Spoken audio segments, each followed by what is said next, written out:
Hello everybody, welcome back to the Overlap Breakdown channel. I'm joined as always by my co-host Umir, who's a professional football analyst and scout, and we're here to cover every single team in the Premier League's action and discuss the latest news. Right, we're going to start off with Manchester United. As per, obviously, got a favourite, the biggest club. Yeah, it's been rocky. We've not been in the studio. We've not recorded like a full-on podcast for quite a while. Yep.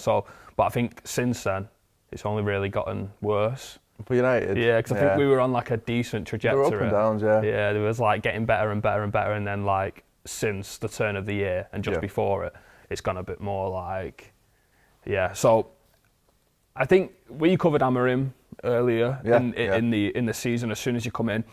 And we said that one of the biggest problems about the system that he had, obviously the players immediately don't fit into the formation and stuff like that, like right now. Yep. But we said the number one thing was that the two central midfield players were just basically stood on their own in copious amounts of space. Yeah. And they were going to have to do so much. And if there's not enough pressure on the ball, which his sporting team didn't always apply pressure, we saw him in the Champions League against City, just kind of sitting back a little bit, that it's really easy to play through them. I think even when they beat you 4-1, I think it was 4-1. First half. But the first half, you actually picked them apart really easily. Yeah. And it feels like once the levels now come up in the Prem, we're sitting in a 5-2-3. The three forwards are just standing there, like on the build-up, but no pressure on the ball. And then we saw Belieber just launch like one simple pass over the top to a runner. Yeah. And the back line just stays high. There's no pressure. There's no like jump in. And yeah, I want you to basically speak about right away just the problems that you noticed straight away with Amorim's structure. Yeah. I think the other thing I absolutely hate as well is the middle centre half in midfield. We spoke about it again at the time. Yeah. And I think I'm one of the few people who like almost sees the rationale for it. I understand it. But I think there's better solutions. Yeah, and I think against Arsenal and Liverpool, he changed both on and off the ball, and it looked better. He went long, quite a lot. Yeah, he went long. Well, we went long against Brighton after like 30 minutes. Yeah. Onana was just like, no, I'm going long. So, just do you want to touch on United tactically and some of the early concerns for Amorim, given limited training time and stuff, but there is still stuff that we can criticise for sure. I had concerns about a few things in Amorim's sort of game model, and that's going off of Sporting, who had his profile of player and who he had spent a long time with anyway. So my concerns at that time, I think there were three of them. I tweeted it, probably mentioned it on the analysis video that we did, but the first thing was, in that 5-2-3, when they do try and apply pressure, you can play passes in behind, especially if they do try and press with the wing backs. There's space in the channels for opposition to play that long ball in. We saw that obviously against Brighton on numerous occasions.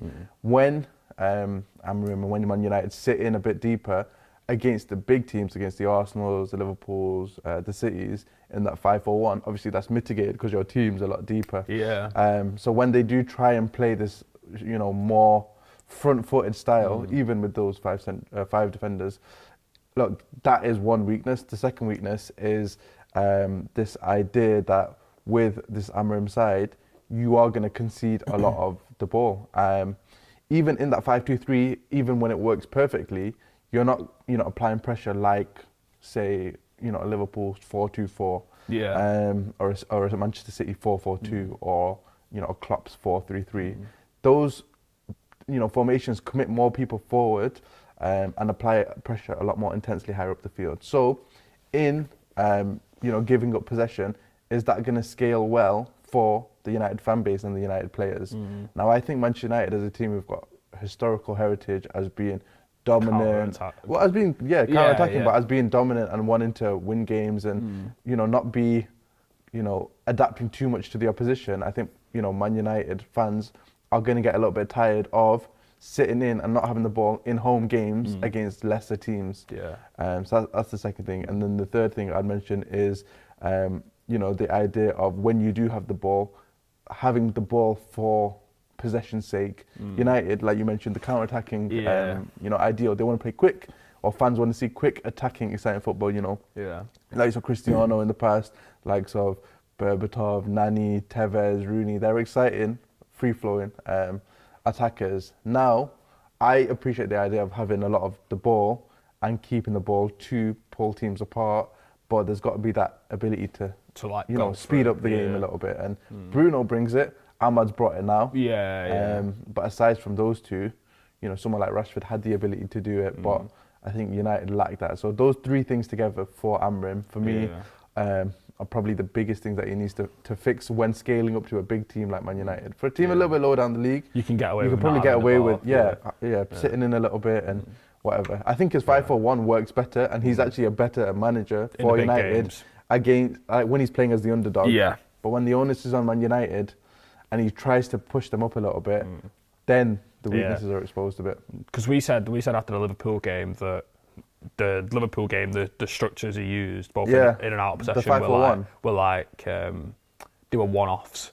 Do you know what I mean? Like there was certain stuff like the front three played as like pretty much wingers. Like do you know what I mean? We played a lot more wide, and it was a 5-4-1 instead of a 5-2-3. But that was, we said it at the time, but that was only for them games. Like the same against Arsenal. Like we used the same structures and we went long and we didn't really play out from the back. Slot said it after the game.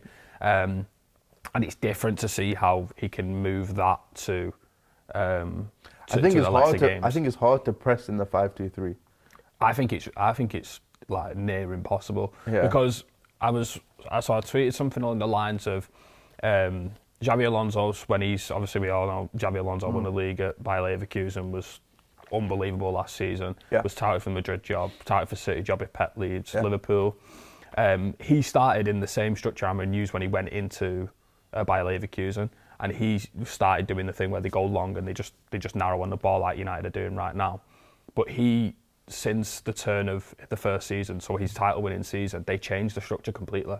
And they went to either a 5-3-2, a 4-4-2, and it was like he thought about it and he was like, I can't do this. Like it can work in the lesser games if you have really good, energetic forwards. But I was speaking to a Sporting fan over the weekend, and he was saying that Amorim did use 4-4-2 at times and did use other structures. And I'm not asking for him to change the formation, because I think when people say change the formation, what people need to understand is if you change that team to a 4-2-3-1, the same players are going to be in there, and them same players aren't good enough, and they weren't good enough. I will mention though, Van Nistelrooy's tiny stint, the 4-2-3-1 platformed a lot of his players in a way that kind of suited him. And I'm not saying, look, he had 3 games, and by the way, at Leicester, poor geezer, honestly. But in that 4-2-3-1, look, he's not going to reinvent the wheel in sort of 2 or 3 games.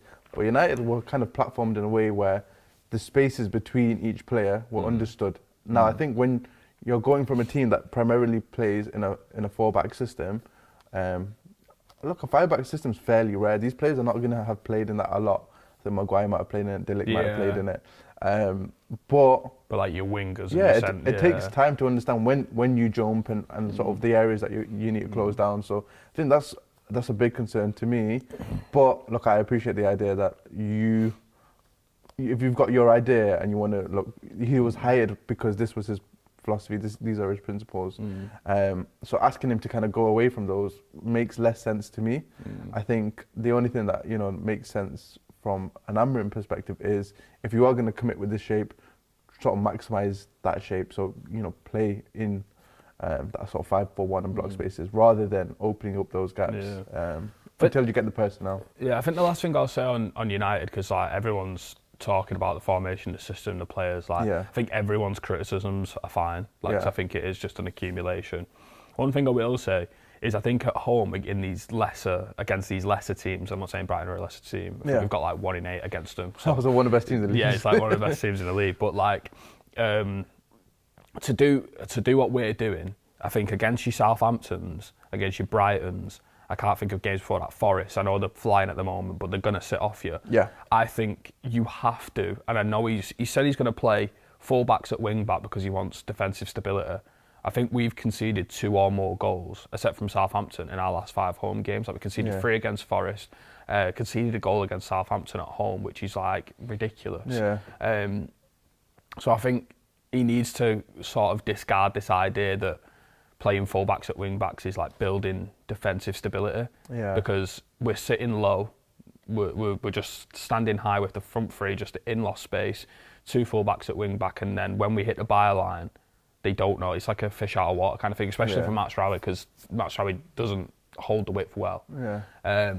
But yeah, I think we mentioned quickly, just before we wrap up this section, we mentioned when Ahmad was right wing back, and he's been brilliant in these 10 positions, Yeah. but when he was right wing back, and I don't think Rashford's in Amorim's plans, but when Rashford was in one of those number 10 positions with Ahmad on that sort of wing back area, I thought that was a really nice kind of balance between having one attacking winger. I'm surprised he's dropped Mazraoui from right centre half. I know he's like Lisandro Martinez, Maguire's come back into the fold, Dillit's, playing well, but like I'm really surprised he's dropped Mazraoui from right centre half. We were saying he was really good in there. Because I think if he pulls wide, he's really good on the ball 'cause he's just a right back. Yeah. And then he steps out really well. I just thought it was a bit.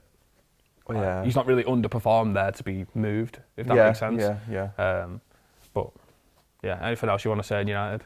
No, long way to continue, man. No, Thank you for watching the Overlap Breakdown. If you're out and about and prefer to listen, you can do so on all major podcast streaming platforms. Just use the Podfollow link in our description or search for the Overlap Breakdown. Moving on to another team that is going through a little bit of a struggle, which is Arsenal.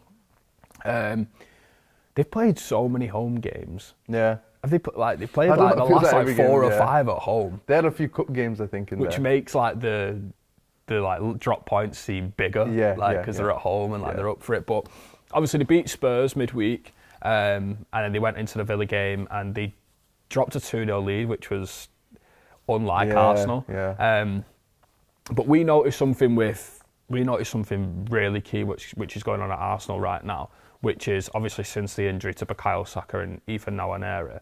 I want you to touch on why the over-reliance on the right-hand side now is not working because Saka used to play there. We did a video on Arsenal's right-hand side. Well, why it was working. Yeah. And Saka's dropped out and they're still trying to play with the similar patterns. So I want you to explain why it's not working now that Saka's not there. Well, with everything, I think anyone who's watched this channel or who's familiar with anything that I've said before, I always go back to player quality. Player quality is sort of, people talk about, look, the best players win. And that's sort of like a basic take. And then you get into tactics. And then I think at the end of tactics, you go back to the idea of, look, at the end of the day, the best players kind of win if they're used in the right way. When I look at this Arsenal side at the moment, I think the reason that they're still quite overly reliant on that right-hand side is because they're playing through Martin Odegaard.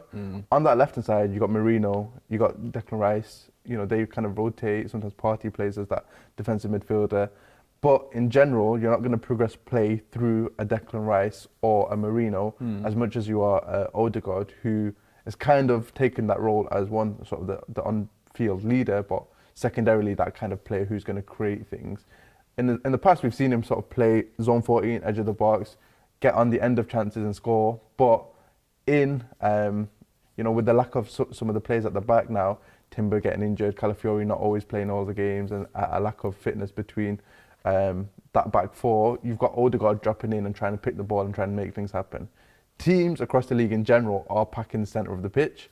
So now you're getting your play funneled down that right-hand side. And Bukayo Saka, a brilliant player, one of the best in the league, no doubt. He's tended to be a player who could kind of bring two players onto him, still find a solution, and then form these small space connections with either Ben White or Timber in the right-back position, or Martin Odegaard himself. If we talk about some of the problems now that Arsenal are facing on that right flank, first of all, it's by the introduction of Sterling or Martinelli, you've got a right-footed right winger there. So one, you can't pass infield as easily because your right foot, the angles are going to pass it deeper to the defenders. You're not going to be able to pass sort of it to the central midfielders. With your left foot, you're going to be able to do that. Secondarily, you're going to be playing for the byline cross, the strong-footed cross, rather than these in-swinging crosses, which for Marino, for Declan Rice, for Havertz, they're easier to get on the end of without being cut out. On top of that, you don't necessarily have that overlap or that underlap in terms in terms of its chemistry, because Partey's not going to be doing that role. No. Ben White was brilliant at it initially. Timber really good, especially with his sort of underlapping runs. So chemistry-wise, you've lost all of that as well. And then, because teams pack the centre of the pitch, no one's trying to access those small spaces. You mentioned earlier on in the season, I think it was the pilot episode actually, it never went out, so I'll let you land on this point. But at the start of the season, you mentioned about Arsenal lacking some of these small technical players in the pockets, and I think we're really seeing that at the moment. Yeah. Do Do you think, like, looking back on the recruitment in the summer, do you think it was a bit? Because I look at the Arsenal, the Arsenal way and the way they've recruited, and they've gone for these big, tall lads. They've got Marino, Calafiori, and even though Calafiori is this Italian lad from the Serie A, he's very much like a hard, like, runner, tall, good in the air kind of thing. Do you look at what's going on at Arsenal right now, and do you think, like, they're getting linked to Zubimendi, which is similar to the player we're talking about, like a bit more of a small space player? Do you think that Arsenal had a pretty shaky summer now looking at it, because you have Marino, Calafiori, big lads, again, kind of lean into this dual winning defensive like set piece team that everyone's talking about? Do you look at, I mean, Sterling obviously hasn't really had that many minutes, but he was a kind of a late sign in the summer, which is further towards what we're talking about, and Zubimendi was now going a bit more small, technical. Yeah. Do you look at the transfer business and go, they tried to cast too far into the physical bracket? Like, I think they're lacking. When I watch Arsenal, I think they're lacking like small space. I know he's going to physical. I know the Premier League's more physical than it ever has been and all this, but I just think that well, you need someone who can undo a block, isn't it? If I look at all the best City teams, they always have multiple players who are capable of playing that. And if you're going to match that standard, you have to have that. Like, I'm thinking Gundogan, Bernardo Silva, David Silva, De Bruyne, Foden. Like, all these players are really small, really technical, can play all across. And I'm looking at Arsenal, and I think everything's like really forced at the moment. Even De Bruyne, I would say, is the smallest player, but he can receive on the back foot and play first time between the lines. And look, if I'm going through their summer transfer window, look, I think if I'm trying to understand Arteta's philosophy, I'm going to imagine that he wanted his fullbacks to play inside. I've mentioned this before, but I think in attacking sides, in teams that hold a lot of the ball, your spaces are falling to the fullbacks because they arrive late. Your midfielders are basically occupying or being marked by the opposition's midfield. So now your fullbacks are the ones that are getting the space. Yeah. So Ben White and Timber, like, I think they're brilliant solutions in arriving in those spaces. Calafiori, another player in that mould. I think Kai Havertz is a player who, for as tall as he is, can receive between the lines and play bounce passes to his teammates nearby. I think with Arsenal, they've probably gone too far one way in their sort of squad like selection. Yeah. But I think they still have the players who can sort of unpick a block, but Arteta's not using them for stability's sake. So I think Jorginho's the player who can do that. Well, Jesus obviously has that similar quality, now he's injured. Yeah, and Zinchenko. I remember when Zinchenko first came to Arsenal, there was this huge talk about how he transformed them at that time, and I really like him sort of in those sort of midfield dictating areas. He had a few games where he was rinsed defensively on that side, and Arteta said, look, fine margins, we can't have a weak link like that inside. You're only as strong as your weakest link. We've got to get Zinchenko up. But I thought for the in possession value he added, he was brilliant. And whether or not, Arteta can kind of use him a little bit more, knowing that, look, it is going to give up some chances, but you're going to massively improve, especially with Saka out at the moment kind of thing. So, look, transfer window-wise, I'd say they needed a Saka replacement or sort of a right-sided attacker. Saka could play in midfield, he could play left-sided, he could play wherever. But I think you need a sort of versatile right winger. I've been talking about sort of Mbeumo for years. Semenyo now. Semenyo, exactly. Like a Harvey Elliott type of player, and these are not players who necessarily move, but somebody who can play midfield, who can play wing, who can share minutes even if Saka does play on that right hand side. I think that's their biggest sort of downfall in the window. But the idea of having the Marino type crashing the box with these in-swinging crosses makes sense to me. That very pragmatic midfield three makes sense to me, because Klopp had a very pragmatic midfield three and he was fine because he pushed on his fullbacks. He got his fullbacks involved. So with the Calafiori Timber, with the Saka sort of backup, I think you're fine, but it's just about having a bit more risk in your fullbacks, or if you play defensive fullbacks, having a bit more risk in your midfielders. And you can't have pragmatic fullbacks and pragmatic midfielders, because you're relying on basically three players or three or four players to create your low sort of percentage chances. Yeah, I think like obviously Miles Lewis-Skelly has been really good for Arsenal. Brilliant, I think he's come through and he's like got the strength of like a bull. Yeah. He's like, I always call him a rhino. Yeah. I don't know why, because every single time he crashes into challenges and he comes out with a ball. Yeah. And like he never really looks like he's took on any sort of workload. Yeah. And I look at him and I think if Arsenal didn't have him constantly in the fullback areas, I think he's weird because like he's really good on the ball. He's a midfield player. Yeah. He's a midfield player, so he's giving them the passes forward whilst also being defensively secure. This is my point So about you should be fullbacks. taking risks elsewhere in the team. Yeah. And I know like Arteta's got this risk-averse nature that we've spoken about, and I think he's so afraid of giving up anything. Which Well, I just think how he thinks the managers best way to win is by holding most of the ball, and these one or two of these small percentage chances will go in because you've got 78% of the ball and you're not giving the opposition anything. Yeah. So I think that's his philosophy. Because I just think like if you've now got obviously William Saliba's picked up a little knock. Yeah. But you've now got a back line of potentially Timber, Saliba, Gabriel, Miles Lewis-Skelly, and Declan Rice. Yeah. If you wanted to have that, I couldn't think of a better back five to take on 1v1s like Jules.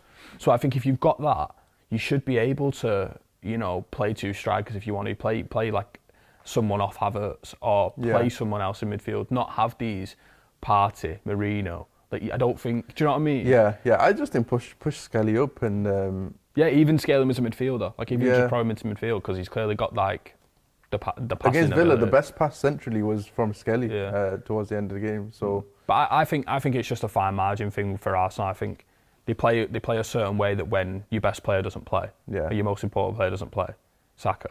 Yeah. It's like the margins are that I don't small. I don't know if Zinchenko's injured or what the situation is with him, but I'd love to see him. Like, let's say you get all your pragmatic players all around him, just lob him in at left central midfield. Like I wouldn't be averse to say. Like I don't think we'll see that, but the ability to play in the small spaces, he was brilliant at that. For Arsenal and Manchester City, and I know he's not, the best defensively, but in midfield you can kind of cover those gaps a little bit. I don't know, because people keep going like, oh, Saka will return, so there's no point in changing the dynamics of the team. But Saka's not back for months, and you're in a title race. Yeah. So you do need to change. And by the way, my suggestion's on the other side anyway. Like you can still bring him back and slot him in on that side, but I don't know. I just think like I think you could push one player. I think one player has to be changed to be a more less risk-averse player. And with Arsenal anyway, they play on chemistry, so they don't have these triangles that work together as well as they previously did. So Odegaard, White, Saka even on when that left Xhaka side. was Xhaka, Martinelli, they had sort of a chemistry. So I don't know. I think they need to kind of play on a few solutions to see what works. Trossard, I think he's been brilliant actually. Skelly's good. It's about who's that left central midfielder that's going to work with those three. Yeah. And you can probably sit Declan Rice because Declan Rice can do many roles, but I don't know. I think it's not necessarily working with that trio at the moment. I think he needs to take a risk somewhere. Because honestly, they're gonna get Champions League. They know that. Yeah. And if you keep playing this risk-averse nature, the fine margins games, you always say that it's really hard to beat Arsenal. Yeah. Even though they drop points this season, it's really hard to beat them because you always get a draw. Yeah, Arsenal are the hardest team to beat, but. Yeah, they'll I would never say this about Arsenal because they've done it for like 2 years, but like Arsenal have failed to win a Premier League home game in which they've led by 2+ goals for the first time since October 2019, which was a 2-2 against Palace, having won each of their last 46 before tonight or before the game. Yeah. So like it's clearly not historically a thing. No. But Saka's not playing. Yeah. The margins are even tighter. Yeah. And you're still playing a similar brand of football or a similar risk-averse nature. So the margins are just getting smaller and smaller as players drop out. Saliba drops out, it gets a little bit more small. Well, that's why they conceded the goals, because of that counter. So I think he needs to change something because he needs to take a risk somewhere. And whilst I think they're going to win games and they won't get beat as much as other teams, I think trying to blow teams out of the water and trying to just force an issue rather than waiting for a cross. I don't know. I just think I always stand by this, like every game of football, if you're going for the title, your prime objective should be to win, not to not lose. And I feel like when I watch Arsenal at the moment, they just feel like even the game against United in the FA Cup, I thought we had 10 men. Lissandro Martinez was up front for half of it, and they still had like 5 defenders building up. Yeah. It's like, just take a risk, throw someone forward, put on another striker. But obviously, they're all right. I think a lot of the stuff is just injury based. But by the way, I think they'll win most of their games anyway. Yeah, I think so. Right, so moving on to the league leaders, Liverpool. Yep. They've just been hitting a bit of form. Well, not a bit of form, they're just continuing the form. Yeah, they've been on form all season. Obviously, they dropped points against Forest. I think there was a lot of different opinions about that game. Yeah. I think it was just Forest doing what they've been doing this season, which is just... They were brilliant. Defending the box. The keeper is unbelievable, Matt Sells. Yeah. Like, he's saving everything. I think his reflexes are so good. Yeah. And yeah, I just think going away to Forest is a bit tougher of a task this season. Getting a point is disappointing when you look at the teams and the chances Liverpool had. But I think it was one of them where you knew they were going to bounce back and just go again. And they did that against Brentford. They won 1-0. They won 2-0 actually. 2-0 Nunes. Yeah, Nunes. Right. So since his first Premier League campaign in 22-23, Liverpool's Darwin Núñez has been directly involved in more goals as a substitute than any other player. He's got 11. He's got 7 goals and 4 assists in 11 games off the bench. Well, not 11 games. He's got 11 total off the bench.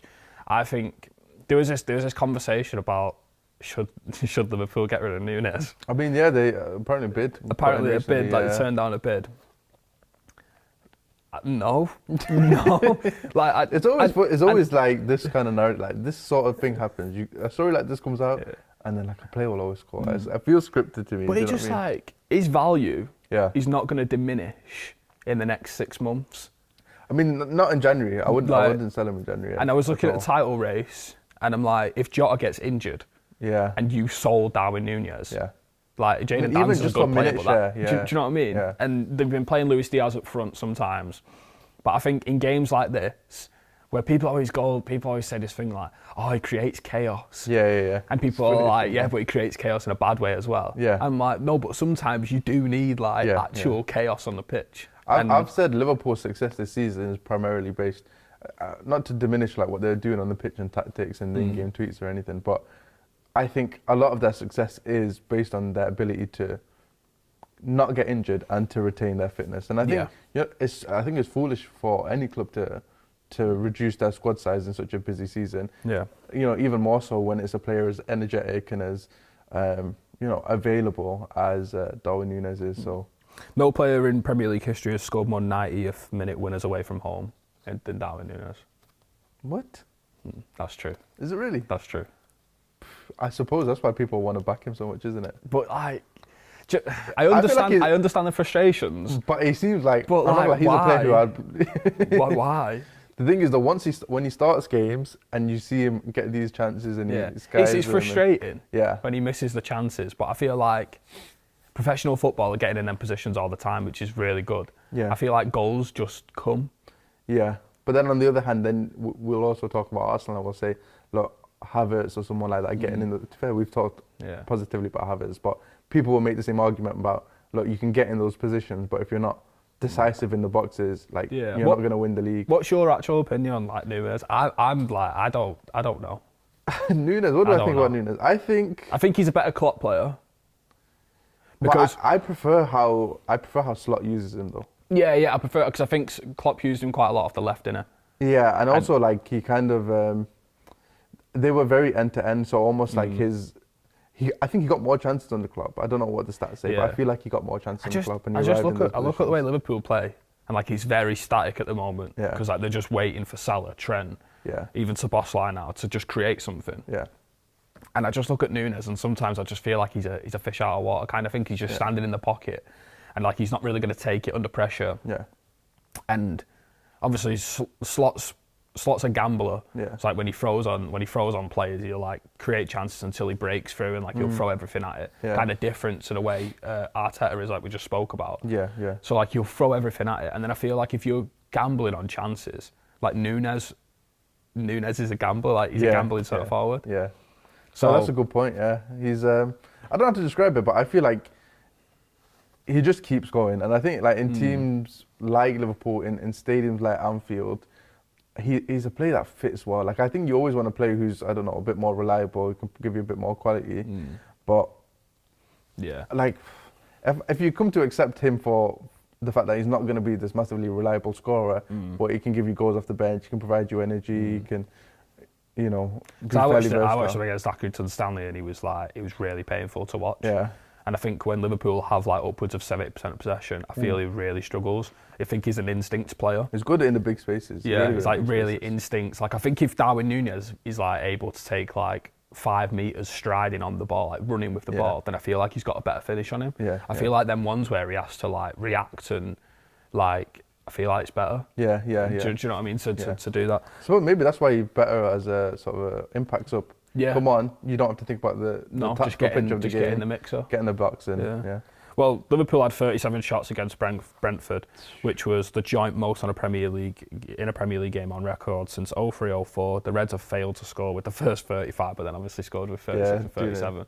And I think like, does this Liverpool are like rampant at the moment, and I think people have often, you said just then, like we're waiting on an injury or like waiting on, and that is true, but like you can't criticise Liverpool for staying fit. Like, that's very good, even though Slot seems to be playing them for every minute. I think they've got a few of the ex-Man City medical lot. Oh, have they? Oh, yeah, I don't know if that's the Barcelona doctors. Yeah, you know about them. But do you think Arne Slot, what he's doing? This is like a really big question. Yeah. Do you think if Arne Slot wins the Premier League this season, maybe even wins 2 trophies this season, do you think that downplays anything what Jurgen Klopp's done? I don't think it downplays what Jurgen Klopp's done. He's a completely different manager. Because I love Jurgen Klopp. I think like what he did rebuilding wise is great. I always said about Jurgen Klopp, like it felt like he didn't get tactical tweaks wise. I never thought he was the best manager. I think his strengths lied in the ability to empower players, give them the freedom and the confidence to play in areas that best suited them. But I like when you look at Slot, like kind of tweaking the system to be a little bit more pragmatic at times. There's the game control in terms of like the shape that they use. In a game, if a team's sort of getting through them in a certain way, he'll fix something. He does adapt quite a lot. Salah's positioning this season higher up, less involved in the press. Saving his energy kind of thing. Yeah, like I think Slot because tactics is a broad thing. Like you can't say Slot's better tactically, but if I'm talking about shape and player profiling, I'll say Slot's better than Klopp. But Klopp, he had a completely different challenge in the sense that he had to take Liverpool from a struggling side, the way that he got the fans on board, the way that he delivered sort of this optimism throughout the club, the way that he allowed this chemistry to build between players. I thought he was really good. And it doesn't necessarily downplay from his achievements, but I do think if I had a team, just a blank 11, and I had to give a few games to one manager, I'd give it to Slot. But if I had like a project that needed sort of fixing, then the debate comes into play. But because I feel like when Liverpool win now, Liverpool are top of the league and well beyond favourites to win the league now. Yeah. Like it's not even a question that they're clear favourites. Yeah. So their fans are getting excited about winning a Premier League trophy again. Yeah. It feels like there's something missing. Yeah. It feels like this is the quietest I've ever heard Liverpool fans in a title race, and they're probably going to win it. But I feel like that's because of the manager. Partly, but I also think it's because there's not a direct rival. True. If it was City versus Liverpool right now, then it'd be noisy. Because I think Klopp was like, you either love him or you hate him kind of thing. And I think Liverpool fans got behind him because of how like. But at that point in their history, they needed that. Yeah, how much of like a Liverpoolian they made him though. Yeah. Do you know what I mean? They made him like dislikable and likable at the same time for them. Yeah. But I just feel like Slot's because he's so much more measured, not only in his play, but like with the way he is in press conferences. I just feel like it's the quietest I've ever heard like Liverpool. But I suppose that's in a way it's almost better. Yeah, because it becomes more like familiar. Like you kind of belong there. You're not as subject to these big emotional swings. And I think it's just a completely different like Liverpool, even though it's the same squad. It just feels like a lot calmer. Well, I always said about Liverpool and Klopp's side, whenever I was thinking of like my Premier League all-time 11, I ended up having sort of 3, maybe 4 at their peak Klopp Liverpool players, and I thought, look, if you've got sort of at least 3 players in there, imagine like Alisson's got a shout, Trent's got a shout, Van Dijk's got a shout, Robertson's got a shout. I'm not saying these are the players, but at their peak they've got a shout. But even like Gravenberch now. Yeah, but not all time. But But I mean the players looking at them, going, the quality's there. Yeah, like even Canate. Yeah, like they are very, very, very good players, like potentially world-class players. Yeah, and then you compare them to other teams that are doing well. A lot of those teams would swap those players for the Liverpool counterparts. Moving to the last big team we're going to cover, not sure, but City. Yeah.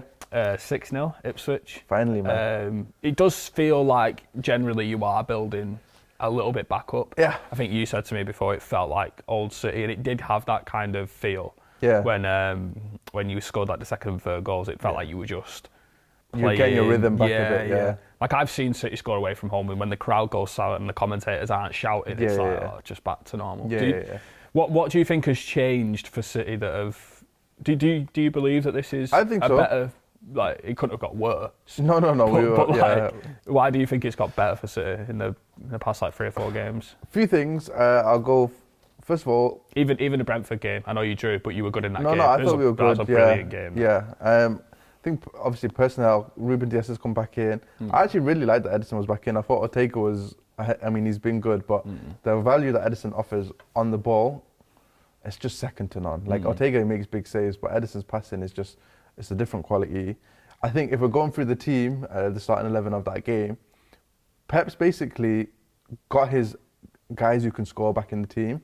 Now, at the start of the season, the issue with that was their weaknesses were being sort of magnified. So you had Ilkay Gundogan, who coming back off no pre-season, and obviously he's an older player. Kevin De Bruyne injuries.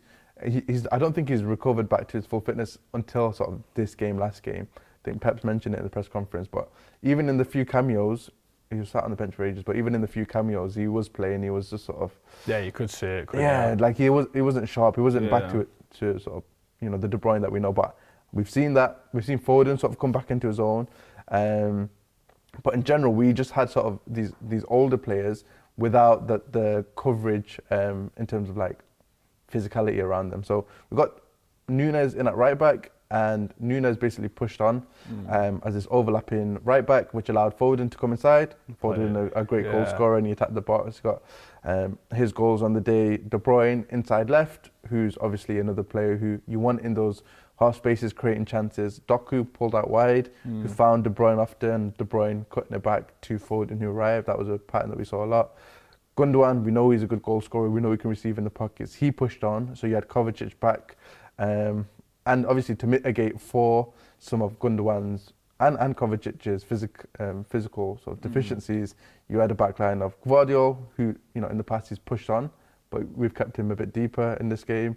Akanji and DS, who obviously a very physical trio. So that covers some of the aspects. Again, I think the back line was a big issue. People were always talking about, look, we're not scoring enough and there's no Rodri. But I thought the back line, weren't playing directly enough, weren't carrying the ball. And then also, they were kind of at fault for some of the sort of the errors when the ball was coming the other way. So you combine both of those aspects, you combine the idea of sort of players being rested. In that bad period, we weren't playing all of our players at once. I think Pep kind of bit the bullet for lack of a better term. Rested a few of those players in bad games, and now they're all sort of coming back into their form, and there's a better balance in terms of who is playing. And I think that suits us a lot. What do you think's changed for Foden? Do you think anything's changed? I know he's playing off the right. And he does just look better. I think the idea that Foden could play in midfield has always been like thrown about quite a lot. But I think he looks a different player when he plays off the right, coming inside.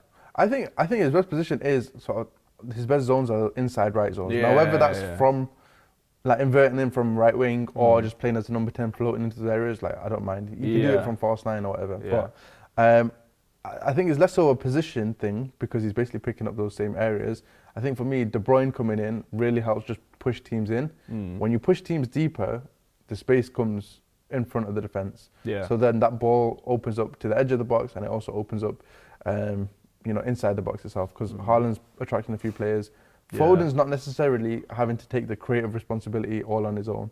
So he wasn't scoring previously because he had to create, but there was no one necessarily to create for. There were a few games where he create loads of chances for Erling Haaland, and Haaland was in a bit of bad form himself. So, I think it's a combination of those two things. Him, players have peaks and troughs anyway. So, once the goals start coming, I think they won't stop coming. Yeah. But it's just, players deal with personal issues and fitness and whatever. But it's stupid to write off a player after, such a good season last season. For sure.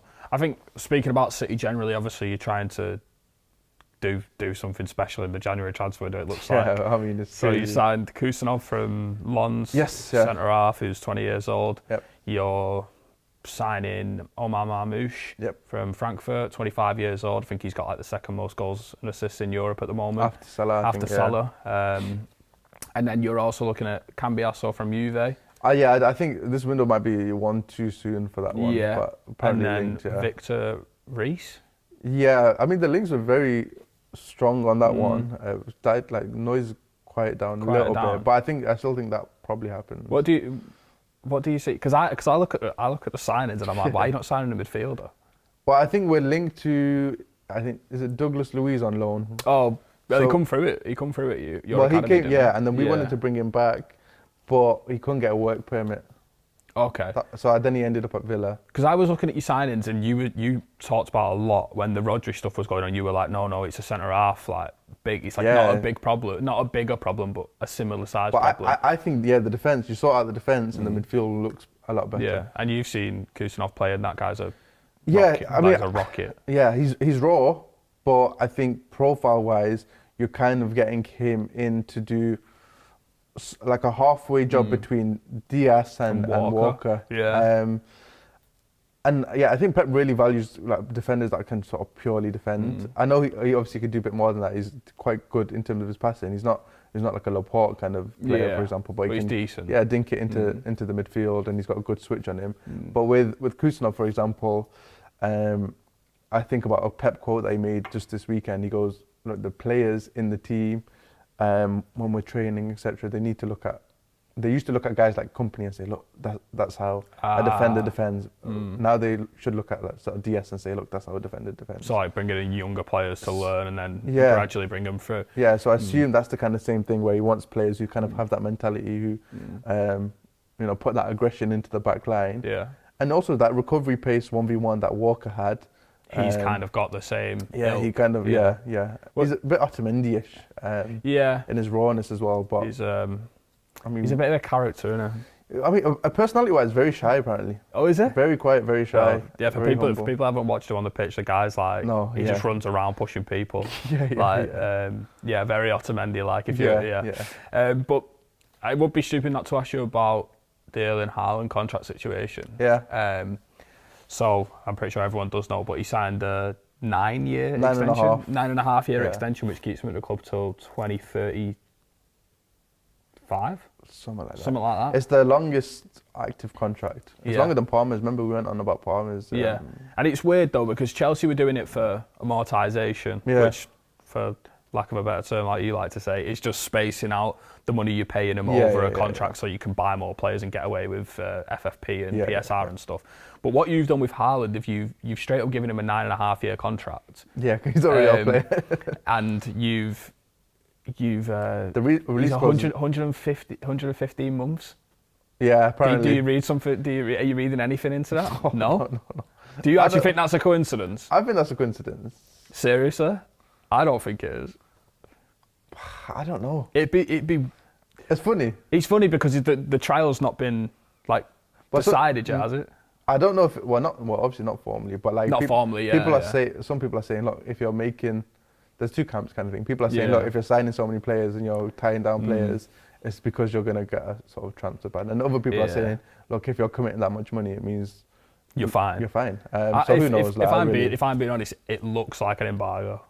Yeah, like a transfer embargo. I don't know. But obviously, we don't know. But I just thought, when I seen that, I woke up, it was the first thing I seen on like Saturday morning or something, or Friday morning or whatever. Yeah, it feels like, and I was like a made up thing, but apparently it's real, yeah. But 115 months extension. A reporter asked Pep about it, and he just dodged the question in the most. He was like, "Oh yeah, that's a long time, isn't it?" Like that. Yeah, but no, he's off to a flyer because he scored against Ipswich. You look to be back on track. I'm not gonna say too much because I still worry about that midfield so much, even when you hold a lot of the ball. But I think now you've got a system where if you get through the midfield, you still got to struggle against the back line. Yeah. Which is what wasn't really the case in other weeks. Right, just to wrap up, or just to end off on one big segment, to be fair. Spurs lost 3-2 at Goodison Park, but the scoreline kind of flatters what happened. I didn't watch the game because United were on at the same time. Yeah. But yeah, they lost 3-2 and they were 3-0 down at half-time, I actually think.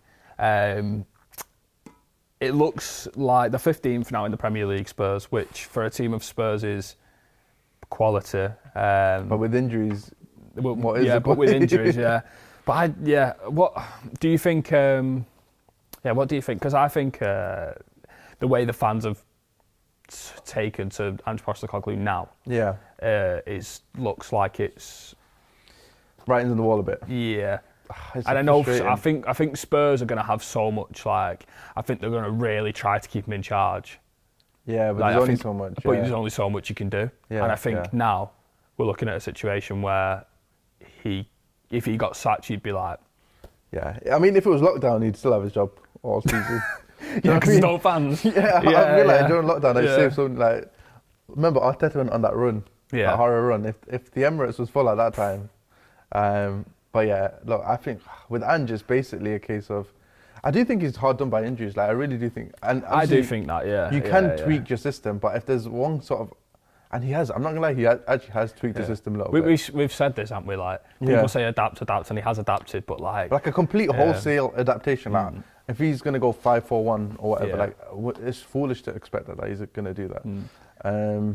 So it's almost just, I don't know, part circumstance, part... I don't know. I don't want to say lack of adaptation because he's tried. I think there's better adaptations that he could have implemented. And now Solanke's out. I think he's out for 6 weeks. 6 weeks. But so the game model... So they've got no 9, really. Yeah. I'm just thinking about, if I'm thinking about sustainable game models, given how many games teams play nowadays, is Ange's game model that sustainable without a massive squad? For me, I'm not sure because, one...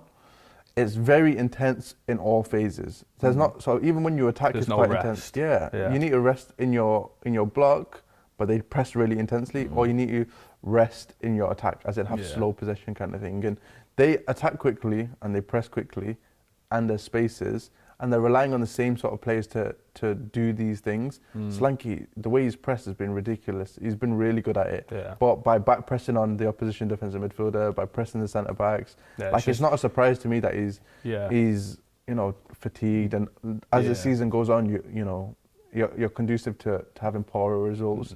The injuries, obviously, I'm not saying they're entirely game model based, but I assume that they're probably exacerbated by that, which is why I look at Arne Slot. Whether they've got a really good conditioning team or whatever. Their actual play style is a lot more they're sort of suited. So, look, whether or not, if Arne Slot went to Liverpool after Klopp, I'd probably suit him because the team's sort of built to be so physical. You mean Ange?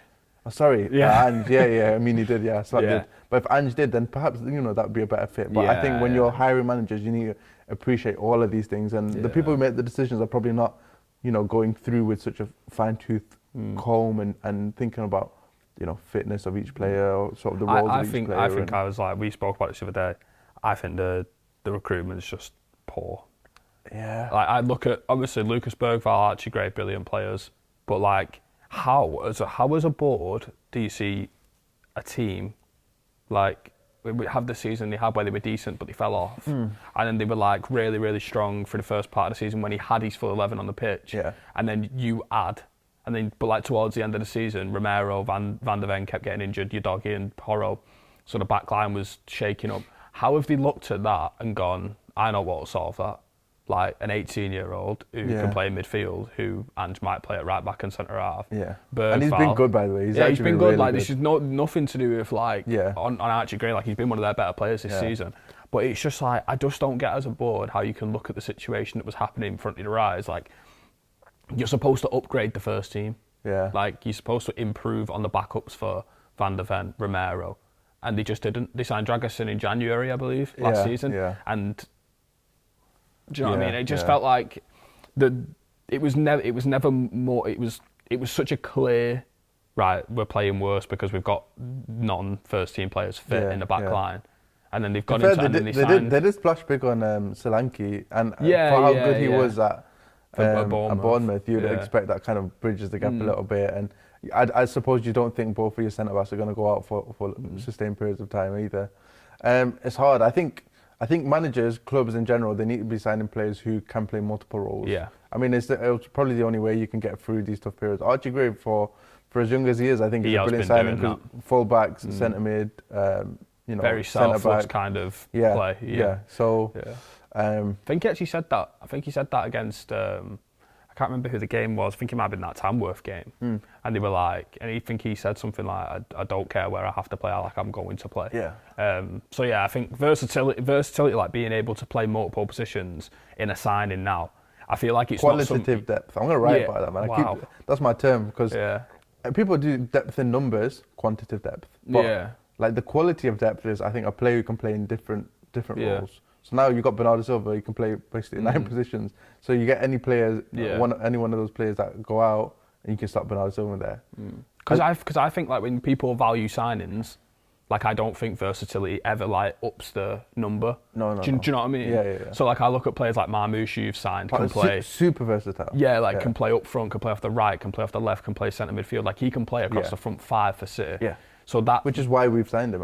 Which is why you've signed him. But I don't think like the fee of these players who can play multiple positions. Like I don't think Omar Marmoush would cost. Like he would cost the same amount if he could just play up front. I think.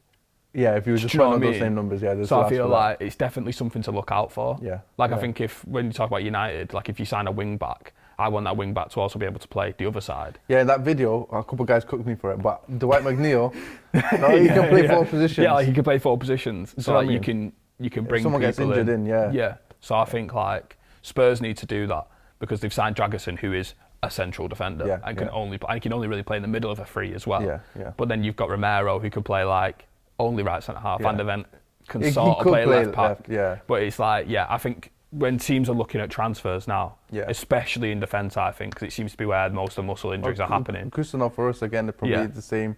Yeah, can play right centre half, right back comfortably. Centre of about 3 kind of thing. So no, I think it's definitely something that teams are doing, and like you've been linked to Cambiasu, who can do something similar. Yeah, exactly. Just to finish up, I want to give a little bit of praise to Bournemouth. Brilliant because they've been the big team killers this season. Yeah. So because I think they've beat you, beat City, beat Manchester United, definitely beat Spurs, Newcastle. Yeah.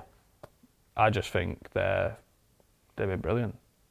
It's their press. You know what I mean? I know we always go on about it, and to be fair, it'd be sensible to do like an in-depth piece about how they do press and things. So I think the 1 point off 4th.